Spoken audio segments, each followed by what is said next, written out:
Bismillahirrahmanirrahim. Assalamualaikum warahmatullahi wabarakatuh. Waalaikumsalam warahmatullahi wabarakatuh. Selamat sore semuanya. Di sini saya Pak Abadi, salah satu guru PAI di SMP Bekti. Senang bertemu hadirin semuanya.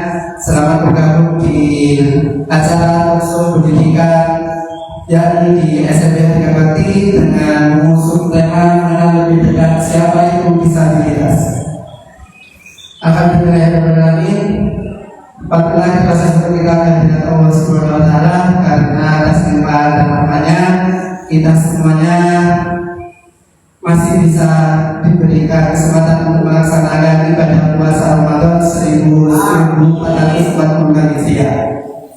Salam tetap kita kepada junjungan Nabi besar Muhammad SAW, karena hanya beliaulah yang patut menjadi teladan kita, sehingga kita menjadi insan yang beriman. Amin amin ya rabbal alamin. Untuk acara pada sore hari ini, alhamdulillah di tengah-tengah kita sudah hadir para narasumber hebat dari SMP Hadikapati.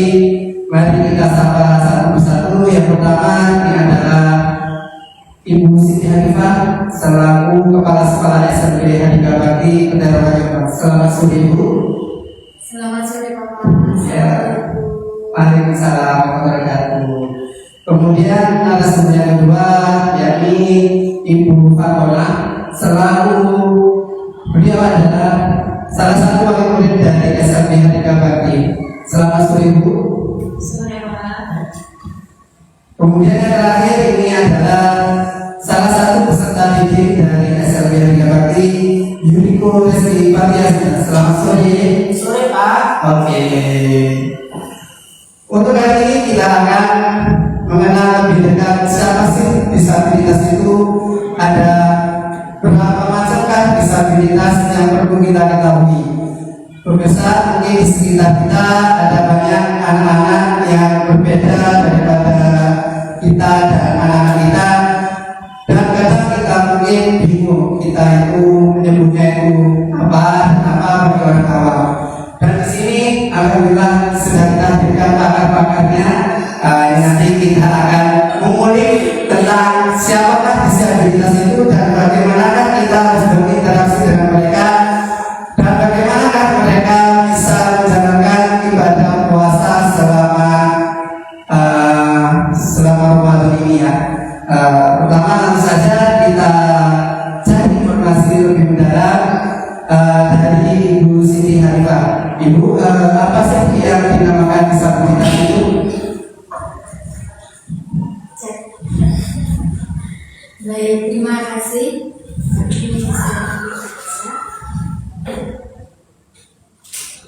Apa sih disabilitas itu? Sebelum kita mengetahui, perlu kita tahu dulu ya. Sebelum kita mengenal mereka, kita harus ketahui dulu apa sih disabilitas itu. Disabilitas merupakan hambatan atau keterbatasan anak pada dirinya dalam melakukan aktivitas sehari-hari maupun dalam proses kegiatan pembelajaran. Itu yang disebut disabilitas. Banyak sekali. Jadi istilahnya anaknya itu memiliki hambatan. Hambatan atau memang kekurangan baik itu secara fisik maupun secara mental. Seperti itu. Lantas untuk disabilitas itu ada berapa macam Ibu? Kalau sebenarnya disabilitas itu ada banyak sebenarnya menurut undang-undang pemerintah. Namun sekarang lebih berkembang lagi. Ada banyak disabilitas yang kita kenal, yaitu kalau di sini sekarang namanya hambatan Bapak, bukan ketunaan. Kalau dulu namanya kan ketunaan, kalau sekarang namanya hambatan. Ada hambatan penglihatan. Hambatan penglihatan itu sendiri ada dua macam. Ada netra total, ada low vision. Kemudian ada hambatan umum.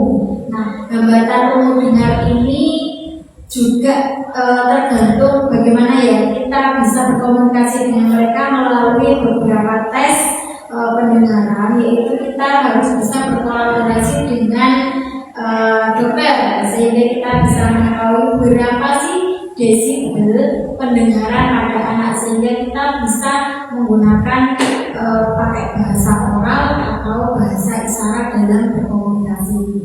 Kemudian ada juga hambatan intelektual. Nah, hambatan intelektual ini ternyata ada banyak sekali macamnya sekarang ini. Ada speech delay, kemudian hambatan intelektual ada debil, episil, ada banyak sekali itu tadi. Istilah-istilah psikologi, istilah kedokteran itu banyak sekali yang sekarang dinamakan hambatan intelektual ini. Kemudian ada juga hambatan fisik. Hambatan fisik itu berarti secara fisik kita bisa mengetahui fisiknya baik itu tangannya, kakinya itu mengalami kelumpuhan atau memang tidak berfungsi atau berfungsi tapi tidak maksimal. Kemudian ada lagi hambatan sosial emosional. Kalau dahulu kita mengenalnya dengan nama autis. Nah, sekarang itu namanya hambatan sosial emosional. Nah, autis itu sendiri juga ada beberapa karakteristiknya. Nah, untuk lebih mengenal itu maka kita harus bisa terjun di dalamnya untuk mengetahui bagaimana sih anak berkebutuhan khusus disabilitas itu sendiri. Tadi kan Ibu bilang bahwasanya kita sebelum mengetahui bahwa anak ini termasuk disabilitas, kita harus merujuk ke dokter khusus saja. Apa harus seperti itu? Apakah kita tidak bisa langsung, oh ini anak autis, soalnya di kaknya banyak nggak bisa dia itu namanya autis, tidak bisa itu ya langsung seperti nggak bisa ya? Tidak bisa Bapak. Jadi ada beberapa diagnosis yang harus kita lalui. Tidak bisa orang ini berarti autis tingkahnya banyak. Tidak seperti itu.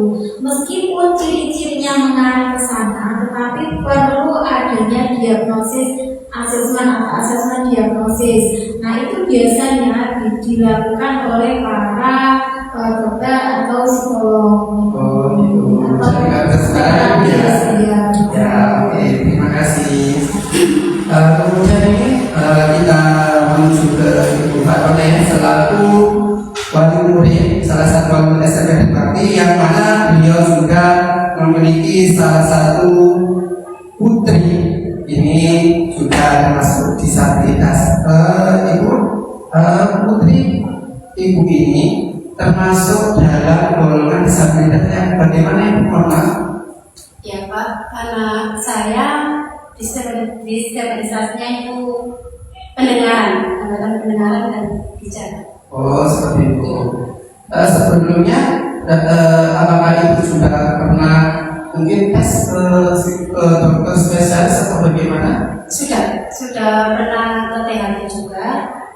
Tapi pas pada waktu mau tes pendengaran anaknya tidak mau. Oh gitu. Tapi sudah ada hasilnya ya bahwa katanya si putrinya ini mengalami hambatan ini sudah ada penjelasannya ya? Sudah. Oh ya, terima kasih. Kemudian selanjutnya apa yang membuat Bu Fatona awal-awal dulu mengapa inginnya putrinya dimasukkan ke SLB Handika Bakti? Karena setahu saya di Jombang itu SLB ada beberapa lembaga. Kenapa Ibu ini memilih SLB Handika Bakti? Karena pada waktu itu lulus dari sekolah PK atau RT ya Pak, itu saya mencari sekolah yang namanya SLB. Dari dulu saya tidak pernah tahu kalau ada sekolah yang namanya SLB. Dan terus saya berhubung Pak Fauzi sendiri yang memberitahu saya ada sekolah SMP Handika Bakti yang ada di sini. Dan saya terus bertanya kepada teman saya juga yang ternyata juga wali murid di SLB sini. Oh begitu ya. Terima kasih. Sore Mas Diko. Sore Pak. Ya. Mas Diko, kenapa dulu pengennya sekolah di SLB Handika Bakti Mas Diko? Oke. Kenapa sekolah di SLB Handika Bakti? Saya pindah sekolah Dari mana? dari ATS. Oh dari ATS. Kenapa di sekolah ATS kok malah pindah di sini? Kami dipaksa gitu. Jadi kamu di Jaili rumah di MS itu? Iya Pak. Oh ya, terus tinggal di sini. Iya. Apa di sini juga nggak sama di Jaili? Enggak. Oh enggak, oke. Senang sekali di sini. Senang Pak. Oke, terima kasih. Kemudian lanjut kembali ke Ibu Kepala Sekolah. Apa sih motivasi Ibu pertama kali sebelum masuk di sini sehingga ingin mengajar anak-anak disabilitas? Karena saya setahu saya Ibu ini adalah lulusan pendidikan agama Islam, tidak ada hubungannya dengan anak-anak disabilitas. Ini bagaimana kok bisa masuk di SLI? Ya, terima kasih. Ini berarti mengulik sejarah. Iya. Mengulik sejarah. Jadi motivasinya sebenarnya karena saya tidak ada background untuk bagaimana sih mengetahui atau memberikan pembelajaran kepada anak berkebutuhan khusus. Istilahnya dulu itu bonek kan gitu. Nah, alhamdulillah di sini adalah pertama kali saya diajak bergabung sama Bu Rizal. Dan ini adalah pertama kali pembukaan sama Bu Sri Hidayat. Waktu itu ditawari, ayo bersama-sama kita berjuang untuk anak-anak berkebutuhan khusus. Saya masih tidak tahu gimana cara ngasih pembelajaran. Ini anaknya seperti apa, sebenarnya tidak ada. Hampir menyerah Bapak.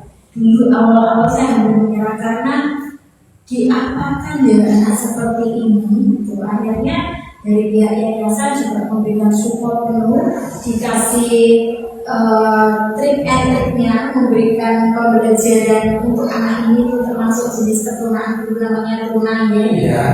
Ketunaan ini itu caranya seperti ini, kalau nggak bisa bicara makanya kayak ini bisa diterapi seperti ini.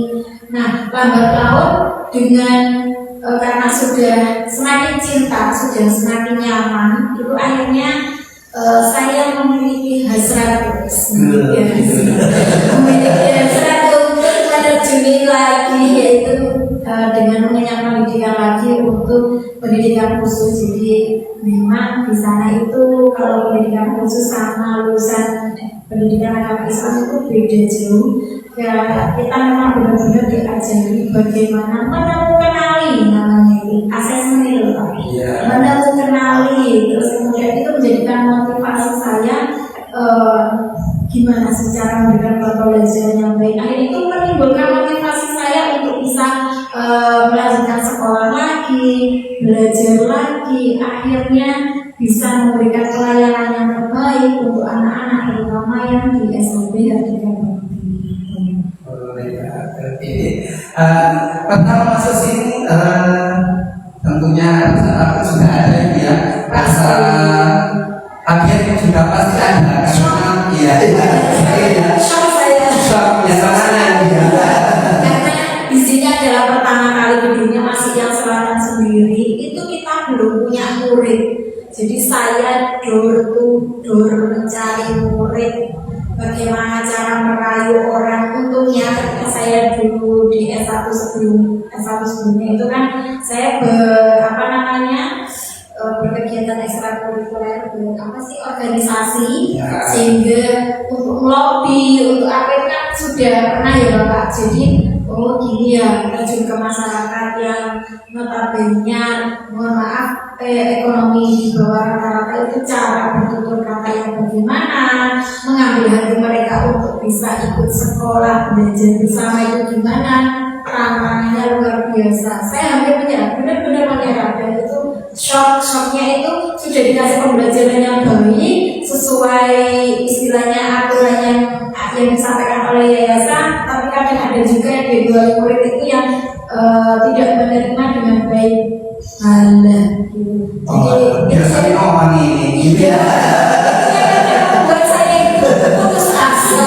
Saya rasanya hampir menyerahnya di situ, tapi lambat laun akhirnya dari kita pengambilan siswa door sekarang sudah tidak, berarti masyarakat semakin sudah teredukasi bagaimana mengenali mereka untuk bisa menyekolahkan.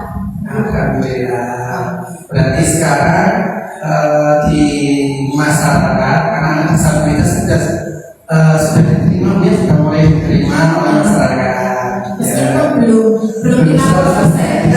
Kalau 50% itu belum sepenuhnya, tapi minimal masyarakat itu menerima menerimanya itu ini benar-benar anak yang khusus gitu intinya gitu ya Maya. Oke, kembali ke Mas Riko. Mas Riko, apakah kamu selama sekolah di sini kesulitan sama Mas Riko?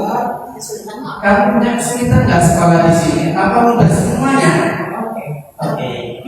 Sulit apa mudah? Sulit apa mudah sekolah di sini? Ya, Benar. benar. Mudahnya apa? Mudahnya kenapa? Mudahnya, Belajarnya gimana? belajarnya Belajarnya enak apa? enak, Punya baik hati, rasa, juga bagaimana? baik, Baik, nggak ada yang jahat sama ada, Enggak. tidak ada. Oh, jangan.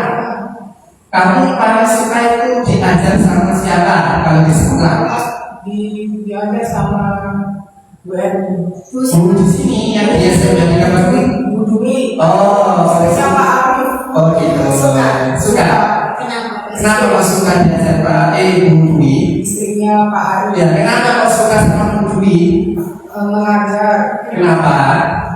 kasih ngajar sama Bu Dwi. Ah. Ini sudah pindah di Kediri. Oh gitu, Bu Dwi sudah pindah. Alhamdulillah. Berarti Bu Dwi sudah jadi SMP di Kabati ya? Amin. Sudah di Kabati apa masih di Kabati? Bu Dwi. Sudah pindah. Oh sudah pindah. Sudah di mana? Di Kediri. Di Kediri. Alhamdulillah. Sudah. Makasih. Sama-sama. Ya, kita kembali ke suku Fatona.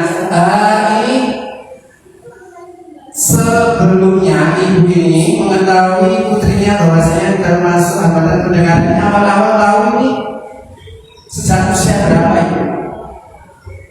Kalau anak normal itu kan biasanya sudah bisa bicara anak nomor 2, 3 ya Bu ya.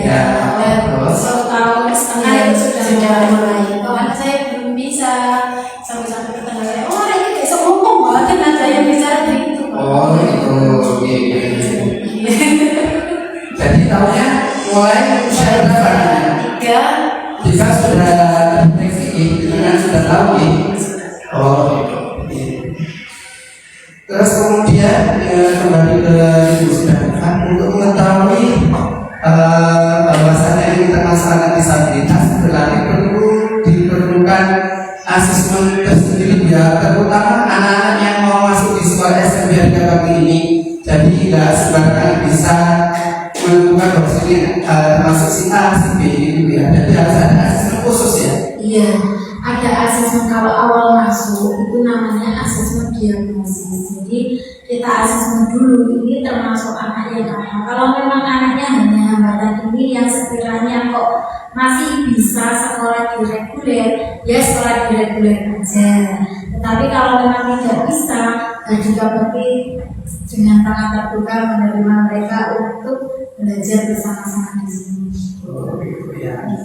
Untuk asesmen sendiri, apakah bisa dilakukan oleh ibu bapak guru sendiri atau memang memanggil orang-orang khusus untuk asesmen ini?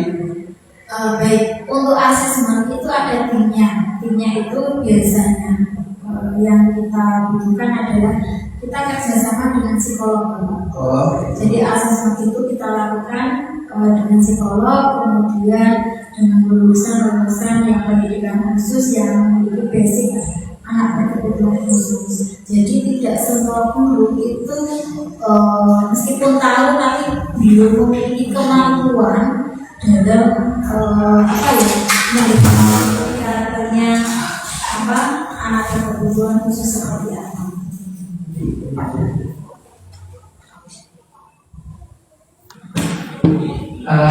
Sebelum kita ke pemirsa, mungkin nanti ada yang mau tanya-tanya tentang disabilitas atau mungkin di lingkungan Bapak Ibu ada dapat indikasi anak disabilitas, nanti bisa tanya-tanya di sini ya. Nanti kita akan membuka sesi tanya jawab. Mungkin nanti ada yang memerlukan entah ibu tetangga atau saudara atau siapapun yang ada di sekitar Bapak Ibu pemirsa semuanya. Lanjut untuk Ibu Fatima lagi ya.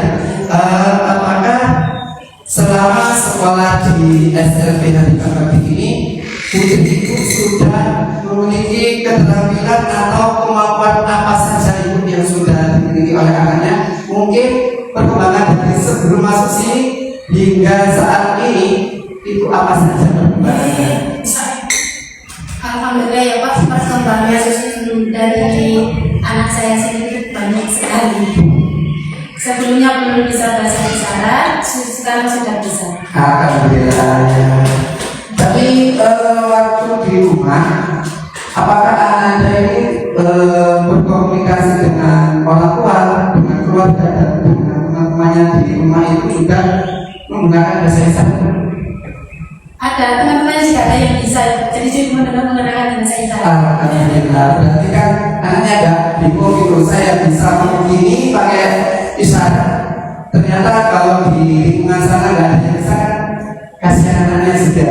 Alhamdulillah, berarti lingkungannya juga memang harus benar-benar mendukung dan harus bisa kerjasama.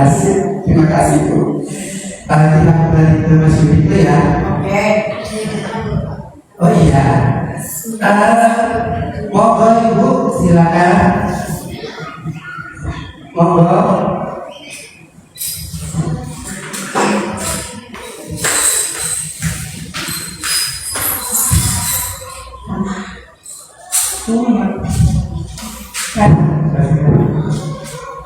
Bu, ini Pak.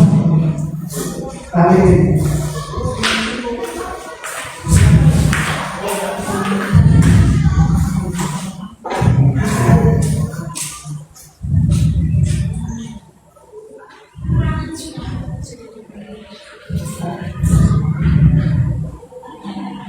Oke, sambil menunggu ya.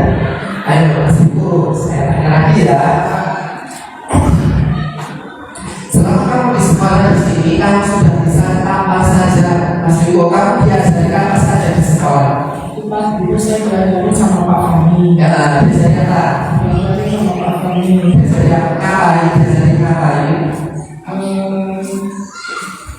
Kamu di sini diajari apa saja? Ngaji diajari tidak? Ngajarin. Ngaji. Ngaji Pak. Kalau ngaji, siapa yang ngajar? Kami. Di sekolah, siapa yang ngajar ngaji? Pak Fahmi. Pak Fahmi. Terus kemudian kalau sekolah-sekolah sama siapa biasanya? Suaminya Bu Ani. Oh ya, silakan Ibu. Silakan selamat bergabung.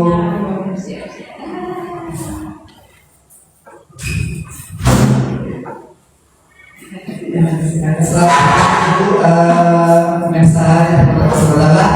Alhamdulillah kita kehadiran tamu spesial. Beliau adalah Ibu Subiasi MPD AUDN. Selamat bergabung Ibu. Selamat datang. Selamat Ibu.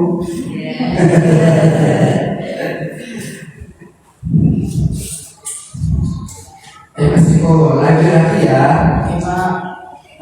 Kamu selain belajar ngaji, kamu di sini pernah diajari tentang vokasi nggak? Seperti mungkin pembiasaan seperti kamu cuci baju, memasak. Apa kamu biasanya di sekolah?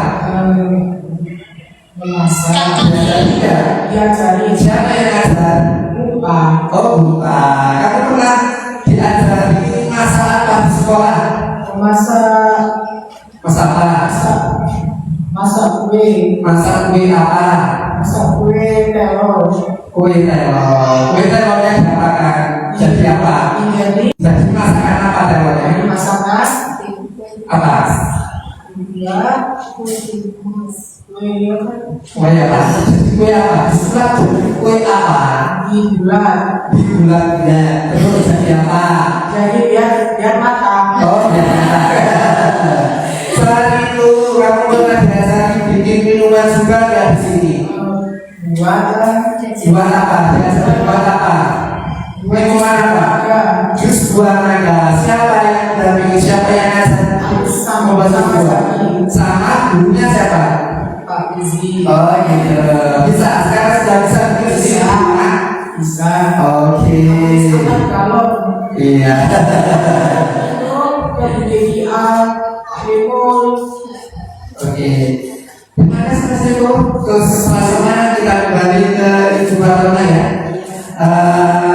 Ibu Fatma, apakah selama di sekolah ini putri ibu ini sudah memiliki keterampilan apa saja? Mungkin sepengetahuan ibu, mungkin ibu jawabannya apakah nunggu adanya di sekolah? Nunggu. Oh iya, selama menunggu di sekolah, sepengetahuan ibu, apakah di sekolah ini putri ibu diajari tentang keterampilan dan diajari tentang kemandirian ibu? Ya, diajari Pak. Oh iya, apa contohnya? Keterampilan membuat tempat tisu. Oh iya, itu. Kalau yang Mas Rio tadi kan diajarkan masak-masak, terus bikin kue, bikin minum secara mandiri, biar nanti di rumah dia juga bisa membuat sendiri tanpa tergantung orang tua maupun orang yang di sekitarnya. Apakah putri ibu juga diajarkan sedemikian rupa? Iya. Iya kan? Apakah setahu ibu pernah diajarkan membuat apa di sini?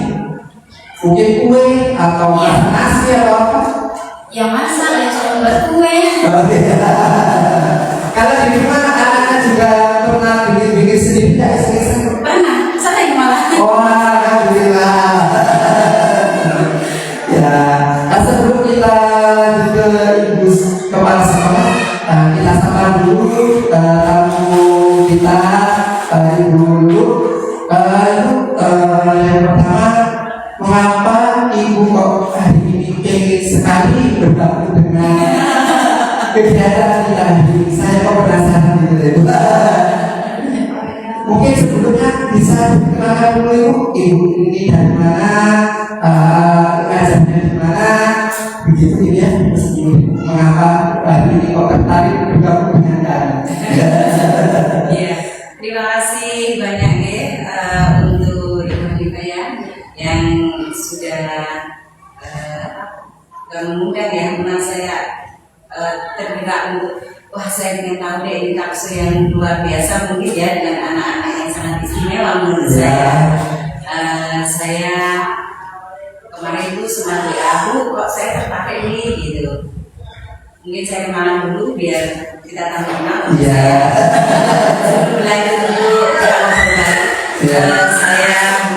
saya dulu, saya kerja di sini di Jombang. Ini saya Sidoarjo. Ya saya di sini pasti ngikut lagu. Kamu jodohnya di sini. Kemudian saya mengajar di PALI sebagai kepala sekolah.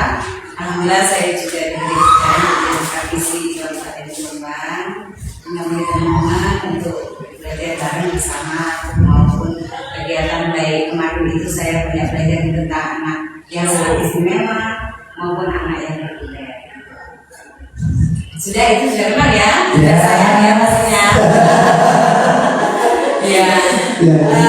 Pertanyaan sangat luar biasa ya saya dapat bahwa kenapa saya kok gitu tertarik ya dengan kegiatan pada hari ini.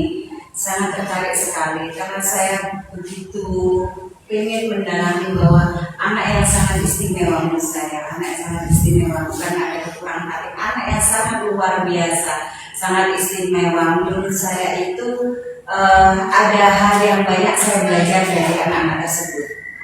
Di lembaga saya juga ada anak yang sangat istimewa. Saya itu kalau melihat anak tersebut pasti pengen nangis, terharu gitu Pak ya. Jadi memang saya tergerak di sini, saya ingin bersama-sama dengan anak-anak belajar bareng. Saya ingin masuk ke dunianya anak-anak yang sangat istimewa. Berarti sekolah ini apakah termasuk sekolah inklusi karena menerima disabilitas? Pastinya lingkungan yang inklusif yang saya ingin. Oh, seperti itu. Iya, kami tetap menerima, tapi tidak banyak dari anak yang populer. Tetap kami menerima, jadi kita memberikan lingkungan yang inklusif untuk anak-anak tersebut. Iya. Hanya beberapa persen itu Pak saya menerima. Maaf sebelumnya, apakah ibu sebelum terjun ke dunia pendidikan yang ibu bukan sekarang, apakah ibu sebelumnya juga sudah mengenal siapa sih disabilitas, apa disabilitas itu? Iya, saya mengenal disabilitas itu saat iya, sudah didengar mungkin ya, sudah didengar ya Mas ya. Kenal, dilihat ini namanya Bululu. Kalau Mas tuh, iya namanya siapa? Bululu, namanya keren. Istrinya siapa ya? Siapa? Istrinya sana jauh Mas kerja, gitu ya. Suami kamu di Oh suaminya di Mas kerja. Iya. namanya siapa? Pak siapa? Sudah. Ibu kan media penjawab dulu. Iya kan itu ya, yang menjawab pertanyaannya tadi. Oke, Pak. kasih. Nah inilah tertariknya saya. Saya itu bukan lulusan dari psikologi ataupun anak-anak yang memang atau sekolah SMP. Tapi saya benar-benar reguler. Saya ketahui oleh orang tua. Gitu. Dan menurut saya disabilitas itu kan tidak hanya cacat fisik ya teman-teman, banyak sekali mungkin anak itu termasuk sekolah dan lain sebagainya. Dan itu membuat saya banyak mendalami di situ. Saya harus banyak belajar nih. Saya di mana ya saya belajar. Kalau kita dulu dari teori saya nggak dapat. Makanya saya bergerak seperti itu untuk belajar banyak.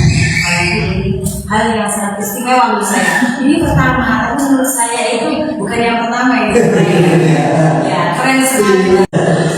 Oke, di sekolah ibu tadi katanya kan ada anak yang spesial masuk di situ juga. Mungkin ibu sudah mengetahui bahwa anak disabilitas termasuk kategori disabilitas yang apa yang masuk di sekolah ini sekarang yang sudah ada. Iya. Kalau di lembaga saya ada autisme. Oh ya. Autisme dan seluruhnya. Oh. Jadi memang anaknya itu tidak diketahui dari orang tua sejak dia mungkin ya 1 tahun sebetulnya. Kalau orang tua paham dengan perkembangan anak, dia pasti tahu anak saya kok benar ya gitu. Jadi pengetahuannya itu sudah usia 4 tahun, sudah diketahui 3 tahun. Jadi paling banyak kamu tidak melebihi dari yang mungkin fisik ya. Jadi di autism adik-adik sama suami sama Oh ya, ya. Berarti bukan semua kelompok disabilitas itu klaim ya. Oh ya. Sejauh mana Ibu Maya, kira-kira anak disabilitas itu kalau ibu bisa nggak melakukan sesuatu atau aktivitas secara mandiri? bisa banget. Bisa banget ya. Yang paling jauh adalah pasti dari ketikanya yang sangat luar biasa mendampingi anak-anak. Bisa banget. Saya kemarin itu merasakan anak saya ini nggak bisa. Coba saya pegang aja ini selama 3 bulan.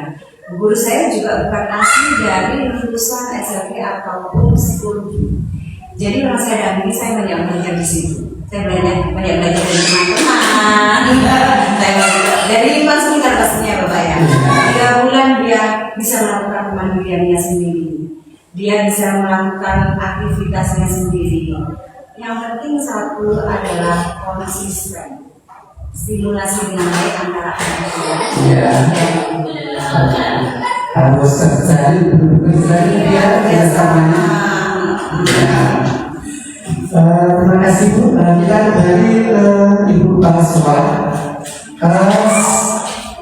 Menurut Ibu di SMP yang Ibu pilih ini, apakah perkembangan yang selama ini sudah diraih atau bahkan kekurangan yang harus dikembangkan lagi untuk kedepannya Ibu sekolah SMP terutama untuk anak-anak kita? Kalau ngomong perkembangan, karena saya termasuk yang pertama di sini, itu perkembangannya sangat luar biasa.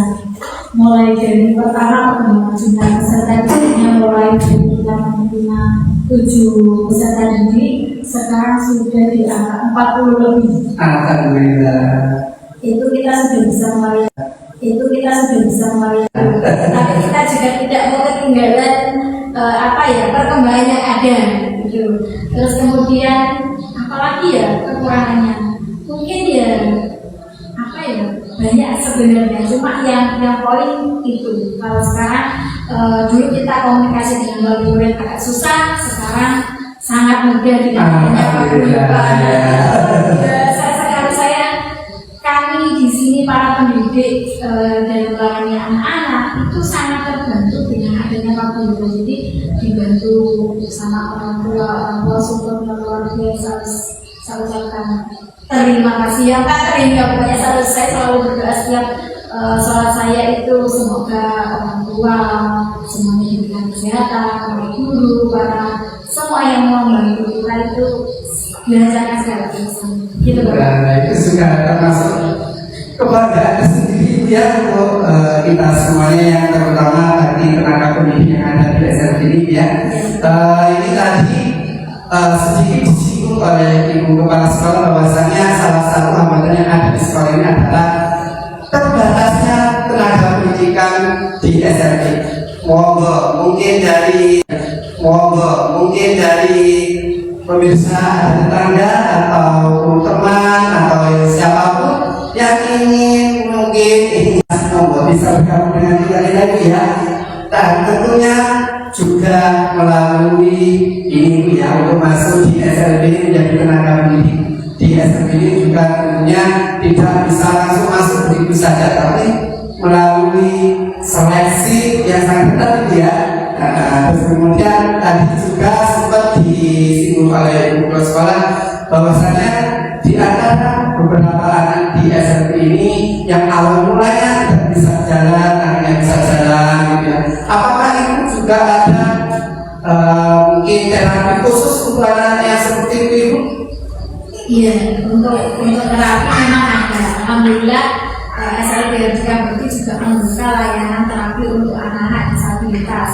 Itu baik peserta didik kita sendiri maupun luar. Kita sudah pernah menerima dari RA Sambung kalau nggak salah, itu juga terapinya di sini karena memang dulu itu dia beli anaknya speedy, jadi kita berikan layanan juga. Ada juga warga kampung yang pernah tahu di sini menerima layanan terapi, akhirnya terapinya di sini. Jadi kita menerima layanan terapi. Kemudian gimana sih cara terapinya? Kita serahkan kepada ahlinya yang biasanya untuk terapi biasanya yang belum bisa jalan jadi bisa jalan, kita terapi dengan fisioterapi. Ya, dengan kata lain, apakah pinter ya? Gimana kamu sahurnya waktu di rumah susah nggak dibangun? Ya, oh itu. Oke. Terus kemudian kita langsung ke Ibu Fatoma. Mungkin Ibu tadi kan anaknya memiliki alhamdulillah anaknya sudah mandiri dan sudah punya keberanian. Terus kemudian Ibu mungkin ke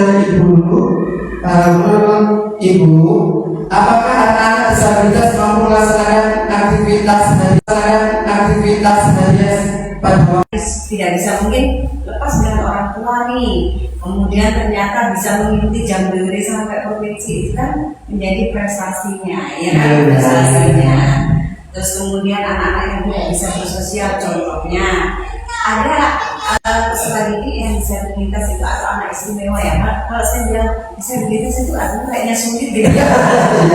Saya juga anak istimewa tanpa dia motivasi ke orang tua, itu kita melihat hasilnya. Namanya jatuh dibantu, itu kan suatu prestasi. Gak usah lebih-lebih, ya kan? Untuk juara perlombaan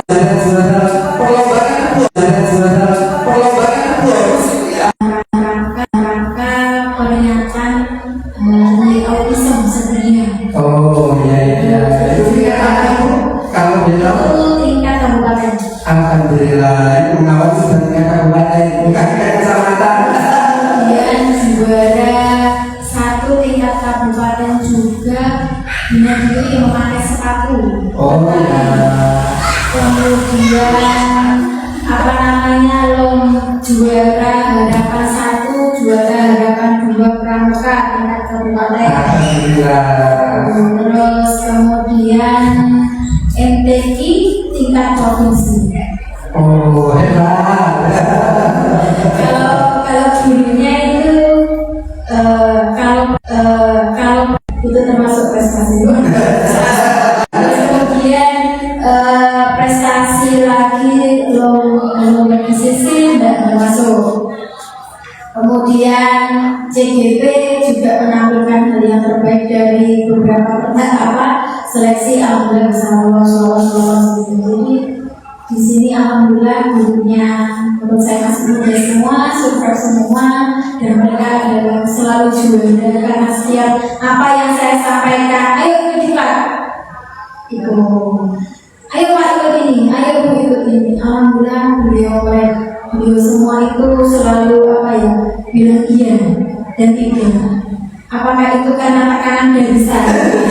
Karena takut atau karena terbuka dari jiwanya untuk selalu belajar. Dengan motivasi demikian, akhirnya guru-guru juga menjadi juara dalam melayani anak-anak berkebutuhan khusus, terutama di SLB